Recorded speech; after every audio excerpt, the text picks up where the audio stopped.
Hello everyone, আসসালামু আলাইকুম। এটি হচ্ছে আমার ইউটিউব চ্যানেলের ফার্স্ট ডেকোরেশন ভিডিও। তো আপনারা যারা এই চ্যানেলে নতুন আছেন তারা এই চ্যানেলটিতে লাইক, কমেন্ট, শেয়ার করে পাশে থাকবেন এবং অল ডিটেলস জানতে ফুল ভিডিওটি দেখুন। 2000 years later.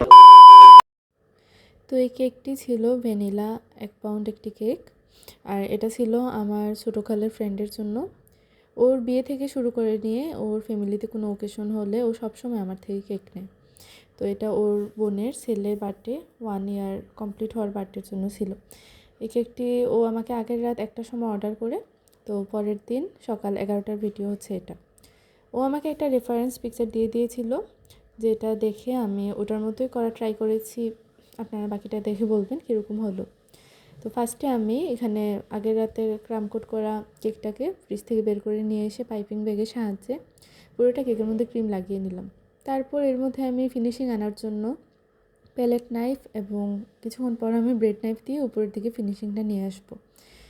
আর আপনারা যারা নতুন আছেন আপনারা সব সময় ট্রাই করবেন যে পাইপিং ব্যাগের মধ্যে ক্রিমটি ভরে তারপর কেকের গায়ে লাগিয়ে নিতে। এটা করলে আপনার কেকের মধ্যে ফিনিশিংটা খুব ভালো মতো আর অনেক সহজেই চলে আসে। তো তারপর আমি বোর্ডটিকে ক্লিন করে নিচ্ছি। এখন আমি ব্লু কালার মিক্স করব কেকের ক্রিমের মধ্যে। তার আগে আপনারা দেখে নিন যে কেকটা কীরকম ছিল।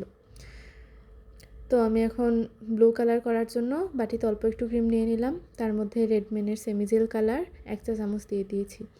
তারপর আমি একটি স্প্যাচুলা দিয়ে ভালো মতো ক্রিমটির সাথে কালারগুলোকে মিশিয়ে নেব। তো আপনারা যারা কালার মিশাতে যাবেন ক্রিমের মধ্যে, আপনারা কিন্তু গরম জায়গায় বসে কালার মিক্স করবেন না এবং বেশিক্ষণ ধরে নাড়াচাড়া করবেন না। ক্রিমের মধ্যে কালার দেওয়ার সাথে সাথে স্প্যাচুলা দিয়ে আপনারা কালারটা মিক্স করে নেবেন এবং ঠান্ডা জায়গায় বসে এই জিনিসটা করা ট্রাই করবেন। আর আপনারা ফ্যানের নিচে বসে কখনোই কেকের ক্রিমের কাজ করবেন না, এতে করে আপনাদের ক্রিমটি ফাটা ফাটা ছানা ছানা হয়ে যেতে পারে। তো আমার এখানে সুন্দর মতো কালার মিক্স করা শেষ। আমি এখন কেকের উপরে হালকা একটি স্কাই শেড আনার জন্য অল্প একটু ক্রিম লাগিয়ে নিলাম। তারপর প্যালেট নাইফ দিয়ে পুরোটা কেকের মধ্যে মিশিয়ে দিচ্ছি। এভাবে করলে হয় কি, এই শেড কালারটা দেখতে আসলে অনেক সুন্দর লাগে। যেহেতু কেকের মধ্যে আর কোনো ডিজাইন নেই, সিম্পল একটি ডিজাইন, তো হালকা শেড কালার হলে কেকের সাথে কম্বিনেশনটা ভালো যায়। তারপর রেফারেন্স পিকচার যেটা দিয়েছিল ওটার মধ্যে দেখা যায় নিচের দিকে ওইভাবে নীল কালার ছিল। তো আমি নিচের দিকেও লাগিয়ে নিলাম ব্লু কালারটি। দেওয়ার পর আমি প্যালেট নাইফটিকে সোজা করে চতুর্দিকে আমি আবার ফিনিশিং নিয়ে এসেছি। তো এখন আমি এখানে একটি 195 নজেল নিয়ে হাতের সাহায্যে সুন্দর করে ঘুরিয়ে ঘুরিয়ে উপরের বর্ডারটা দিয়ে দিতেছি। আমি চেয়েছিলাম নিচের দিকেও বর্ডার দিতে, বাট ও যেহেতু সেম টু সেম কেক চেয়েছে তাই আমি আর নিচের দিকে বর্ডার দিই নাই, উপরে শুধু বর্ডারটা দিয়ে দিয়েছিলাম।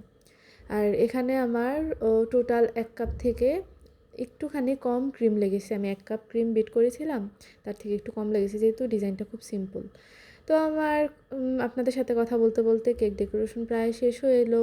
এখন কেকের উপর যদি সুগার বল না দিই কেকটাকে দেখতে তো ফাঁকা ফাঁকা লাগবে, তাই আমি কেকের উপর কিছু সুগার বল দিয়ে দিলাম, যেগুলো আসলে পার্ল, দেখতেই পার্লের মতো। অনেকে মনে করে এগুলো খাওয়া যায় না, তবে এগুলো কিন্তু এডিবল, এগুলো খাওয়া যায়।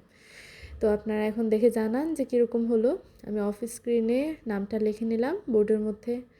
তো রেফারেন্স পিকচার আর আমার কেকের পিকচারটা কোনটা বেশি ভালো হয়েছে বা কোনটা কীরকম হলো আপনারা আমাকে জানাবেন। তো এরকম সুন্দর সুন্দর কেক ডেকোরেশনের ভিডিও পেতে আপনারা আমার চ্যানেলটিকে সাবস্ক্রাইব করবেন এবং বেল আইকনে ক্লিক করে রাখবেন, এতে করে ফার্স্টে আপনার কাছে নোটিফিকেশন যাবে। এই পর্যন্ত ভালো থাকুন, সুস্থ থাকুন। আসসালামু আলাইকুম।